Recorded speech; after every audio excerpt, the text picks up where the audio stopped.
बाबा गायों को चारा दे रहे थे, चारा खिला रहे थे। तभी उनकी नजरें गर्गाचार्य पे पड़ी। वो दौड़े दौड़े आए और प्रणाम किया।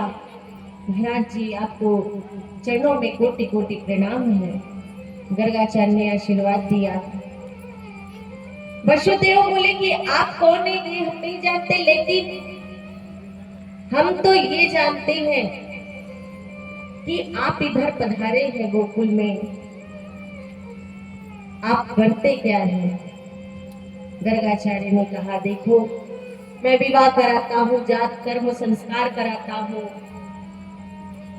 तभी नंद बाबा को होश आया कि अरे मेरे तो दो पुत्र हैं और इतने दिन हो गए, 1.5 महीने लगातार जन्म उत्सव में हम इतने व्यस्त हो गए, भूल गए कि हमारे भी पुत्र हैं, हमें भी उनका जात कर्म संस्कार कराना है। तभी नंद बाबा कहने लगे कि देखिए महाराज जी, आप आए ये मेरा भाग्य है, लेकिन मैं चाहता हूं कि आपके मुख से हमारे पुत्र को नामकरण हो जाए। गर्गाचार्य ने कहा, बिल्कुल अवश्य।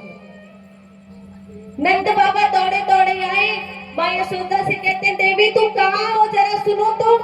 माँ यशोदा बोली, हाँ बताइए क्या बात है। कहने लगे कि बहुत अच्छे पुरोहित, बड़े ही जानकार हैं, और तो और नामकरण संस्कार भी करते हैं। अभी हमारे दोनों पुत्र के हुए नहीं है, हम कृपया चाहते हैं कि आप आदेश करें तो हम अपने भी पुत्रों का नामकरण संस्कार करवा दें। यशोदा माता ने कहा कि ठीक है, लेकिन हाँ मेरी भी एक शर्त है, हम उस पुरोहित के तो परीक्षा लेंगे कि पक्के हैं कि कच्चे हैं। अब क्या हुआ कि कृष्ण को रोहिणी माता ने ले लिया। रोहिणी माता ने बलराम जी को लेकर गोद में बैठ गए। इधर गर्गाचार्य जी आकर आसन पर बैठे।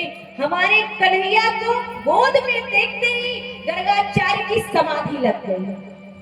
कहते हैं समाधि 2 प्रकार की होती है, एक होती है त्रिटक समाधि, एक होती है ध्यान समाधि।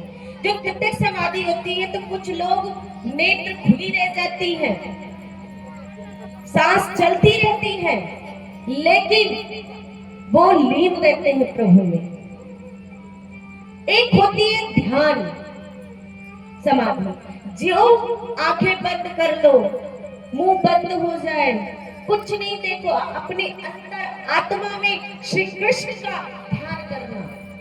गर्गाचार्य ने जब कन्हैया को रोहिणी माता की गोद में देखा तो उनकी समाधि लग गई, और वो भी त्रिटक समाधि लगी। त्रिटक समाधि में क्या, आंखें खुली रह गई, मुंह खुला रह गया, और बिल्कुल देख रहे टकटकी लगा के। रोहिणी मैया लेकर बैठी है, यशोदा मैया अपनी गोद में बलराम जी को लेकर बैठी है। क्यों? क्योंकि परीक्षा के लिए कि ये पुरोहित पक्के हैं कच्चे हैं, कैसे हैं। ये तो उनको पता चलेगा किसका